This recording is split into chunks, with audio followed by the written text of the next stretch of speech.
अस्सलामुअलैकुम and welcome back to our YouTube channel.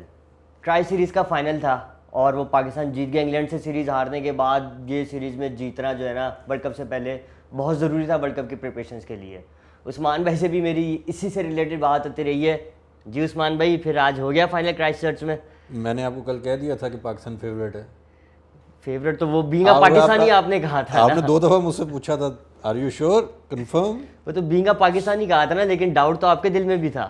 नहीं, अच्छा, डाउट नहीं नहीं था। डाउट नहीं था। अगर लास्ट मैच जीत जाता तो फिर थोड़ा सा आ जाता कि यार हो सकता है आप हार जाते, लेकिन मेरा ख्याल है ये विन बहुत ज़रूरी थी पाकिस्तान के लिए। वर्ल्ड कप से पहले ऑब्वियसली। 2-3 रीजंस। एक, आप कंटिन्यूस एशिया कप के फाइनल में पहुंच के कप नहीं उठा सके।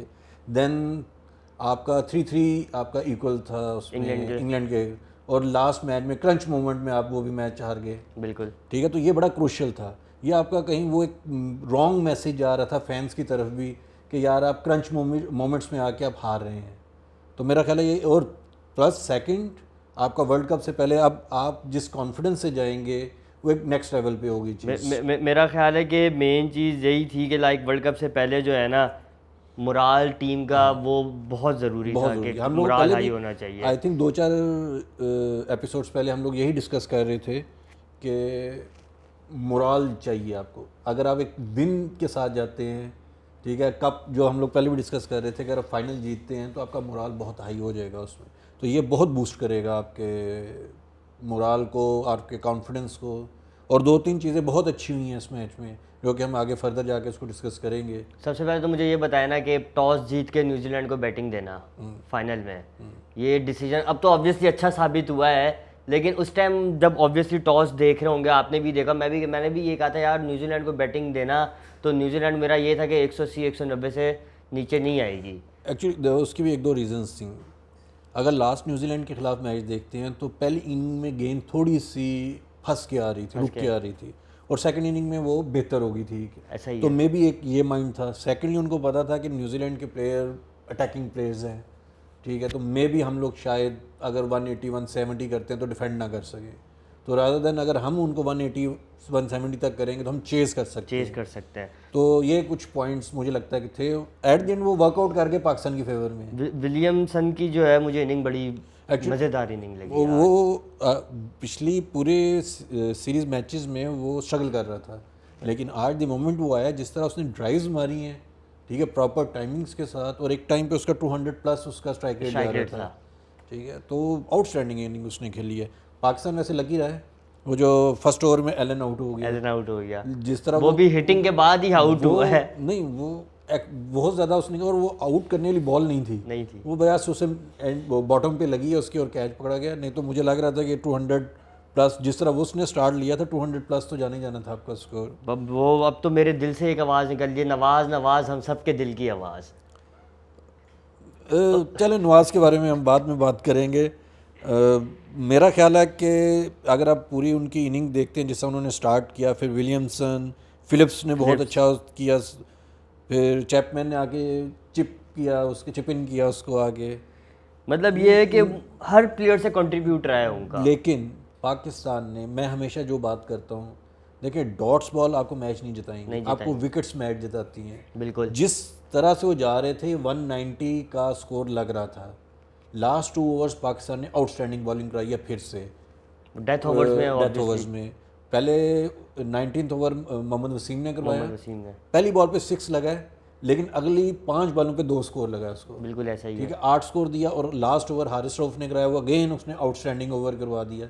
तो उसने आपको मैच में वापस ले आया। जिस तरह हम लोग बहुत दफ़ा बात करते हैं कि T20 एक ओवर में आपका पूरा का पूरा मैच का सिनेरियो चेंज हो जाता ऐसा ही है, है। और आज के मैच में 2 दफ़ा ऐसा हुआ है कि एक एक ओवर ऐसा क्रूशियल हुआ है कि उसने मैच का सिनेरियो चेंज किया। अभी सोचे डेथ ओवर्स में ऑब्वियसली अफरीदी की भी वापसी हो जाएगी। चलें, अफरीदी देखें, इट्स टू अर्ली, लेकिन अभी आप जो आपको परफॉर्म कर रहे हैं, हम पहले तो उनको क्रेडिट लेकिन देंगे। देखिए वो आपकी बात बिल्कुल ठीक है, लेकिन मैं अफरीदी की बात यहाँ पे इस वजह से कर रहा हूँ कि क्योंकि मेरा नहीं ख्याल कि वर्ल्ड कप में वसीम को चांस मिलेगा अफरीदी के आने के बाद। यार मुझे शायद लग रहा है कि मे बी नसीम भी कुछ मैचेस में बैठ सकता है, ठीक है, क्योंकि आपका देखिए कम्बिनेशन है, आपने अब वो देखना है पिच के हिसाब से पिच के अपना हिसाब बैटिंग कम्बिनेशन बॉलिंग कम्बिनेशन क्या बनता है। बैटिंग में तो छोड़ ही देना, वो तो हमारे पास है ही नहीं ना कोई ऑप्शन बैटिंग में। वो जो ऑप्शन है वो आपको भी पता है, मुझे भी पता है और बाकी सबको भी पता है नहीं कि नहीं, बैटिंग आज तो आपके मिडिल ऑर्डर ने परफॉर्म किया है। में आज हैदर। अच्छा, एक और चीज़ हम लोगों ने हैदर नवाज इन दोनों को डिस्कस करने से पहले हम लोग हमेशा पावर प्ले की बात करते हैं, पावर प्ले। आज न्यूजीलैंड ने पावर प्ले में कितना स्कोर किया है? 51 आई गेस, 51 52 समथिंग किया। बिल्कुल। और पाकिस्तान का कितना था? 33 था मेरा ख्याल है। 33 था। मैं पाकिस्तान के उसको डिफेंड नहीं करूँगा क्योंकि बहुत ही लो और पैथेटिक किस्म का था, बैटिंग थी। लेकिन जो एक ओवर हाइप दे दी है ना पावर प्ले, देखिए T20 में एवरी ओवर जो है ना वो इम्पोर्टेंट है, चाहे वो पावर प्ले हो, चाहे मिड का ओवर हो, चाहे एंड का ओवर हो। इस हिसाब से देखें तो हम लोग तकरीबन 18 स्कोर पीछे थे अपने स्टार्ट में पावर प्ले से। बिल्कुल ठीक है, बिल्कुल। और आप थ्रो पीछे जा रहे थे उनसे, ठीक है। सडनली एक ओवर ने जो हैदर और नवाज ने खेला है आपके पूरे मैच का सिनेरियो सऊदी वाले जो ओवर था, सऊदी वाले ओवर का, ठीक है। तो अगर आप एक बहुत ज़्यादा आप कह रहे हैं ना, क्रिटिसाइज कर रहे हैं पाकिस्तानी ओपनर्स को, ये कह के कि यार आप पावर प्ले अच्छा नहीं खेल रहे, 33 को मैं जस्टिफाई नहीं करूँगा, कभी भी नहीं करूँगा क्योंकि हो ही नहीं सकता। लेकिन एटलीस्ट पाकिस्तान इन्हीं ओपनर्स को आपको 45 48 तक आपको पावर प्ले में स्कोर करना चाहिए। लेकिन मेरा ख्याल है कि पाकिस्तान वहाँ पे, वो तो शुरू से ही पाकिस्तान में चल रहा है कि एक विकेट गिर जाए ना जहाँ पे पाकिस्तान की प्रेशराइज हो जाती है। आज भी देखो, हम लोग बड़ी मज़ेदार चीज़ मैं नोट कर रहा था। मैंने कहा यार लास्ट मैच पाकिस्तान ने न्यूजीलैंड से खेला, पाकिस्तान ने पहले बैटिंग की, गेंद रुक के आई, बिल्कुल। सेकंड इनिंग में जब न्यूजीलैंड ने बैटिंग की तो ऐसा लगा डिफरेंट पिच पे बैटिंग कर रहे हैं। ऐसा ही है। आज जब न्यूजीलैंड ने बैटिंग की तो ऐसा लग रहा था डिफरेंट पिच है। जब पाकिस्तान के ओपनर्स और वन डाउन आके बैटिंग कर रहा था तो ऐसा लग रहा था जैसे, और इवन कमेंटेटर कह रहे थे कि गेंद जो है बैट पे नहीं आ रही, तो मुझे लगा किसी और पिच पे तो नहीं है। लेकिन सडनली जब वो आया उसके बाद हैदर और नवाज, तो वो लग रहा था कि वो डिफरेंट पिच पे खेल रहे हैं। तो इसका मतलब है कि आप माइंडसेट डिफरेंट था, टेक्निक डिफरेंट थी, बिल्कुल हो सकता है खेलने की। अब देखिए 2 ओवर पहले 3 ओवर पहले स्ट्रगल कर रहे हैं, आपका रिजवान स्ट्रगल कर रहा है, आपका वो शान स्ट्रगल कर रहा था सडनली। और इवन स्टार्ट भी बुरा नहीं था पाकिस्तान का, 4 ओवर में आई थिंक 28 स्कोर था, 28 जब बाबर आउट हुआ है। बिल्कुल। फिर आपके नेक्स्ट 2 ओवर में मेरा ख्याल आपको 4 के 5 स्कोर वही ना, प्रेशराइज हुए, एक विकेट गिरने के बाद पूरी टीम ही प्रेशर में आ जाती है। ये एक पाकिस्तान का तो शुरू से मैं यही देखता आ रहा हूँ। अब इसके 2 सॉल्यूशंस हैं। एक तो आप इसको काउंटर पे चले जाएं, काउंटर अटैक पे देखी जाएगी। देखिए आप दीवार के साथ तो लग गए हैं, बाबर आउट हो गया, रिजवान सपोज आउट हो गया, अब आप तो आगे यार मारे गए। अब उसका एक ही मर तो गए हैं ना, चलो कोशिश करते हैं अगले को मारने के लिए। और आज जिस तरह हम लास्ट मैच में बात कर रहे थे हैदर की, कि हैदर के पास वो परफेक्ट अपॉर्चुनिटी थी स्कोर करने के लिए, वो जिसमें फेल हुआ, वो जिसमें पहली बॉल पे मैंने कहा यार अब यॉर्कर भी अच्छा पड़ा था। आज उसको वही अपॉर्चुनिटी दोबारा दी और उसने टोटली उस अपॉर्चुनिटी को ग्रैब की है और अपनी जो क्या कहते हैं पोजीशन भी उसने 100% कंफर्म कर। हैदर की पोजीशन पे मैं आता हूँ, मुझे ये फील हो रही है कि शान हमारा वर्ल्ड कप में बैठ रहा है। हाँ, अगर फखर वापस आए ऑब्वियसली फिर शान बैठ जाएगा, क्योंकि शान के ओवरऑल आप देख लेना, वो इंग्लैंड के अगेंस्ट 2 50s उसकी निकाल दे, उसके अलावा उसकी कोई परफॉर्मेंस नहीं है। 2 सीरीज हो गई। देखो मेरा हमेशा जो कॉन्सेप्ट और मोटो ये है, मैं स्कोर नहीं देखता, मैं देखता हूँ कि किस तरह उसने स्कोर किया है।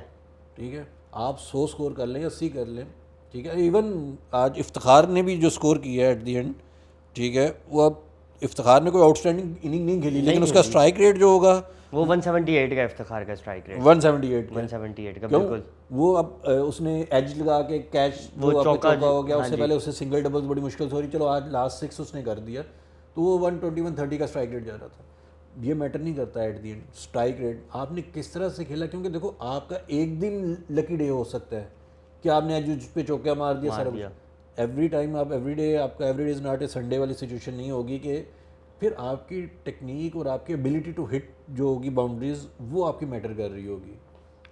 वही बात है ना, शान का ठीक है, नो डाउट उस परफॉर्मेंस की है, सारा कुछ किया, लेकिन टीम के अंदर मुझे उसकी पोजीशन, और मेरा ख्याल है कि अभी शान का एक ये भी है कि वो T20 में इंटरनेशनल लेवल पे अभी प्रेशर हैंडल नहीं कर पा रहा सही, जहाँ तक मुझे लग रहा है। यार मुझे लग रहा है वो हमेशा प्रेशर सिचुएशन में ही आया बैटिंग पे। यार देखो प्रेशर सिचुएशन तो आपकी जब एक आउट होगा तो प्रेशर है, 11वें ओवर में आएगा तो प्रेशर है, रन रेट लेके फिर उसको प्रेशर हैंडल करना चाहिए ना। मुझे लग रहा है कि बहुत ज़्यादा ट्राई कर रहा है वो, अच्छा। एक होता है ना कि आप आते हो, आप कहते हो कि अच्छा यार आप अपनी एबिलिटी को बैक करते हो।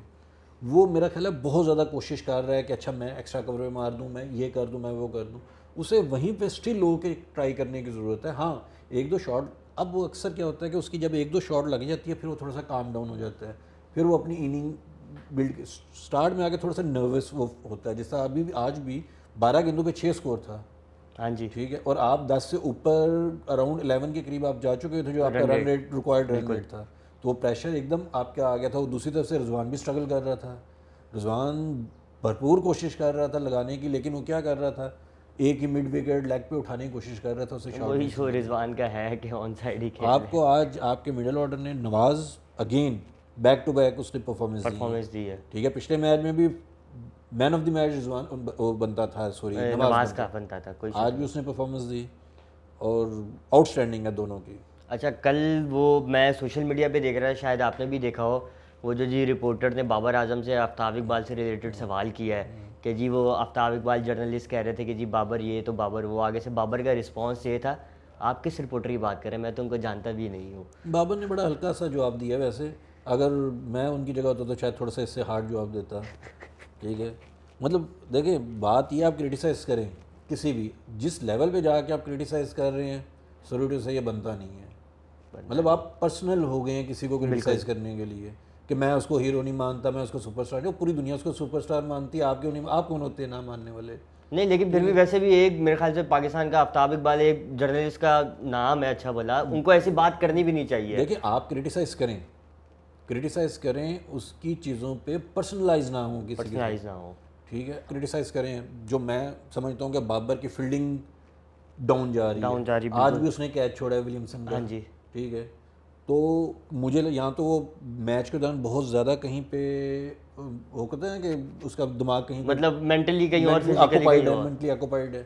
तो आज भी उसने इजी कैच है, कोई इतना मुश्किल कैच नहीं था। हालांकि मैंने, जैसे हम लोग पहले भी बात करते हैं, शादाब के बाद बेस्ट फील्डर था आपका, और कैच बड़े आउटस्टैंडिंग कैचेस इसने और मुश्किल कैचेस पकड़े हैं। लेकिन ठीक है, हर बंदे का, देखें आप सोशल मीडिया का दौर है, हर बंदे के पास राइट्स हैं। वो हम लोग भी बैठ के क्रिटिसाइज़ कर रहे हैं, चीज़ें करते हैं। अब मेरे ख्याल से आफ्ताब इकबाल के साथ सोशल मीडिया पे वही हो रही जो आकिब जावेद के साथ हुई थी सोशल मीडिया। लेकिन आकिब जावेद अभी भी बाज नहीं आ रहे, मेरा ख्याल है उनके साथ मजीद अभी होनी है, और उनके साथ शायद PSL में होगी। बिल्कुल शायद होगी, क्योंकि जब वो देखने वाला होगा जब कराची और लाहौर का मैच होगा, कराची और बाबर और क्या कहते हैं, शाहीन नहीं, बाबर फिर वर्सेस आकिब जावेद हो रहा होगा, हो जाएगा, ठीक है। फिर बाबर, क्योंकि उसने भी अपना पॉइंट प्रूव करना होगा बाबर ने। अब न्यूजीलैंड सीरीज खत्म, ऑस्ट्रेलिया जा रहे हैं, वर्ल्ड कप की प्रिपरेशंस अब कैसी देख रहे हैं आप? यार अभी भी देखो, बहुत से बॉक्सेस हैं जो आपने टिक करने हैं। मिडल ऑर्डर स्टिल आपका इशू है, वो तो इशू है, ठीक है। अब शाहीन आएगा, शाहीन अभी एक मैच खेलेगा, practice match, warm up match जो भी प्रैक्टिस होगा, हाँ जी, उसमें फिर वो अपना रिदम चेक करेगा कि वो किस तरह से, वेदर वो मतलब फिट है या नहीं है, थोड़ा सा इशू आ रहा है। देखो, नेट में आप जितनी मर्जी प्रैक्टिस कर लें, वैसे कर लें, जब तक आप प्रॉपर रिदम के साथ और इंटेंसिटी के साथ बॉल नहीं करोगे, आपको मैच का पता नहीं होगा कि आपकी बॉडी किस तरह से रिएक्ट कर रही है। सेकंड फ़खर, उसका भी देखना है। बाकी मोरलेस मुझे यही टीम लग रही है कि मतलब ओपनर्स फ़खर, देन हाँ एक और है, मैं स्टिल बिलीव कर रहा हूँ, आई थिंक फिट होना चाहिए शादाब को। Shadab should bat at number 4, okay, उसको 4 नंबर पे बैटिंग करनी हैदर नीचे आ जाए, फिर हैदर, देखें आपका वन डाउन तो आपका फ़खर आ जाएगा ना, फ़खर आ रहा है, चौथे नंबर पे इस टाइम पे आ रहा है नवाज, ठीक है, चौथे पे शादाब, 5वें पे हैदर आए, नवाज छठे पे है, नवाज छठे पे है, और चाचा 7वें पे। हाँ चाचा 7वें पे है, ठीक है। चाचा वैसे भी अब आज 14 हो गई है, मेरे ख्याल कल लास्ट डे, कल पता चल जाएगा कि जी फ़खर खेल रहा है कि वर्ल्ड कप स्क्वाड में, प्लेइंग 11 में कि नहीं, क्योंकि रिजर्व में तो वो है। प्लेइंग 11 का मेरे ख्याल से हमें कल तक पता चल जाएगा। प्लेइंग 11 का देखें, अगर तो वो आगे टीम के अंदर रिजर्व से दोनों, तो फिर तो आपको कंफर्म है कि दोनों प्लेयर्स आपके नहीं, शाहीन तो रिजर्व में नहीं है, शाहीन तो ऑलरेडी स्क्वाड में ना। लेकिन शाहीन अगर इंजर्ड हुआ या फिट ना हुआ तो हो सकता है फिर उसको वापस रिजर्व में डाल दिया जाए, फिर धानी आ जाएगा, या जो भी रिप्लेसमेंट इनके माइंड में है। तो अगर तो वो फिट है, उनको लगता है कि यार चलो पहला मैच नहीं सेकंड मैच खेल लेगा, तो फिर तो वो साथ तो अभी वार्म अप मैचेस में पता चल जाएगा कि क्या है। लेकिन वार्म अप मैच तो अब 15 के बाद ही है ना। हाँ जी, 15 के बाद है, तो वो फिर उन्होंने देखना पड़ेगा कि क्या है क्या नहीं है। मेंस की तो हो गई बात, वुमेन्स कल सेमीफाइनल, मेंस तो हार्ट अटैक देते, वुमेन्स ने कल पक्का हार्ट अटैक दे दिया। मेरा ख्याल है वो भी शायद इंस्पायर्ड थे पाकिस्तानी मेन से, कि उन्होंने भी कहा कि हम लास्ट ओवर्स में जाके ही इसको चेस मैच को करेंगे, आखिर तक लेके जाना, आखिर तक हम लोग लेके जाएंगे। पहले 10 ओवर में आई थिंक 62 63 वो कर चुके थे, लास्ट में आपको 60 चाहिए था, देना बॉल चाहिए था। आप इसको 1 ओवर 2 ओवर पहले ख़त्म करने की कोशिश करें। और फिर सॉरी टू से हमारी फीमेल्स को इतनी अच्छी एथलीट्स नहीं है, ठीक है। यही मैच मैं कल बिग बैश का देख रहा था, जिस तरह से डबल्स ले रहे थे और रनिंग बिटवीन द विकेट्स कर रहे थे, ठीक है, तो वो पता लगता था कि एथलीट बैटिंग कर रहे हैं। यहाँ इन्होंने कल कई अपॉर्चुनिटीज ऐसी मिस की जो डबल हो सकती थी, इन्होंने डबल नहीं की, डबल मतलब लेकिन फिर भी पहुंच ही नहीं पा रही विकेट पे, ऐसे लगता था कि वो पहुंच ही नहीं सके। 1 रन से हारे, ऑब्वियसली हार तो हार ही होती है, ये जीत सकते थे इजीली, ऑब्वियसली जीत सकते थे। जब आप इतना क्लोज गए 1 रन से आप हार रहे हो, इन्होंने भी कहा कि एंड पे आके जिस तरह होता है ना, आसिफ अली है पीछे, नवाज है, कर लेंगे। इन्होंने कहा निदा डार है और वो आलिया रियाज है, आके स्कोर कर लेंगी। मतलब मेंस फाइनल श्रीलंका से आ रहे, वुमेन्स सेमीफाइनल श्रीलंका से आ रही, लेकिन फिर भी लाइक उम्मीद भी नहीं थी कि खैर सेमीफाइनल तक भी आएंगी हमारी वुमेन्स। यहाँ तक आई है तो उस पर तो अप्रिशिएशन बनती है उनके लिए यार। देखो आप सेमीफाइनल एशिया कप का खेल रहे हैं, तो एशिया कप के फाइनल में तो अगर आप सेमीफाइनल में नहीं आएंगे तो सॉरी टू से फिर आप किस चीज़ के आएंगे? नहीं, बीइंग अ पाकिस्तानी अप्रिशिएशन बनती है वुमेन्स। मेरी बात सुनिए, इसके बाद टीम्स कौन सी रह जाती हैं? बांग्लादेश रह जाती है, ठीक है, उस थाईलैंड ने पहली दफ़ा क्वालिफाई किया, मलेशिया है आपकी टीम, यूएई है, मतलब आप चाह रहे हैं कि यूएई मलेशिया से आप हार जाते हैं। लेकिन आप अप्रिशिएट करें अगर आप वर्ल्ड कप के सेमीफाइनल में आके खेलें, फिर मैं अप्रिशिएट करूँगा। एशिया कप भी एक एशियन टीम्स के लिए है ना, टूर्नामेंट। एक बांग्लादेश की टीम है जो क्वालिफाई नहीं कर सकी, उसकी जगह थाईलैंड की टीम ने की है। अदरवाइज टॉप 4 टीम्स हैं, टॉप 4 ने तो करना ही करना। पाकिस्तान तो कभी आती भी नहीं है ना, ये हिसाब लगाना। आप टॉप 4 टीम्स कह तो रहे हैं, एशिया कप में है ना। एशिया कप जब आप पूरी दुनिया की बात करेंगे फिर डिफरेंट लेवल है, आप एशिया कप की बात कर रहे हैं। मतलब ये कि आप अप्रिशिएट नहीं कर रहे इस टाइम वुमेन्स को। नहीं चलें, अच्छा खेलें, मैं यही मेरा पॉइंट है, अच्छा खेलेंगे, सेमीफाइनल तक पहुंचे। लेकिन जो उनका स्टैंडर्ड ऑफ क्रिकेट है as athlete level, fitness level, वो पूरी दुनिया से जो टॉप 4-5 टीम्स हैं उनसे बहुत पीछे है। इस पे तो मैं टोटली एग्री करता हूँ आपसे। चले, ट्राई सीरीज ख़त्म, आगे वर्ल्ड कप शुरू हो रहा है, उसकी प्रिपरेशन है, वार्म अप मैचेस हैं, तो फिर अब इंशाल्लाह वर्ल्ड कप में मुलाकात होगी मेरी आपसे। इंशाल्लाह बल्कि हो सकता है कई और लोगों के साथ भी मुलाकात हो। ये आप सरप्राइज तो नहीं देने लगे? बस इंशाल्लाह। चले देखते हैं जी वर्ल्ड कप में क्या बनता है। जैसे कि उस्मान भाई ने कह दिया कुछ और लोगों के साथ भी मुलाकात हो, वो मैं प्रोग्राम से बाद इनसे पूछूंगा कि किन लोगों से मुलाकात करवा रहे हैं। तो इंशाल्लाह वर्ल्ड कप में आपसे फिर मुलाकात होगी। तब तक अपना ख्याल रखें। अल्लाह हाफ़िज़।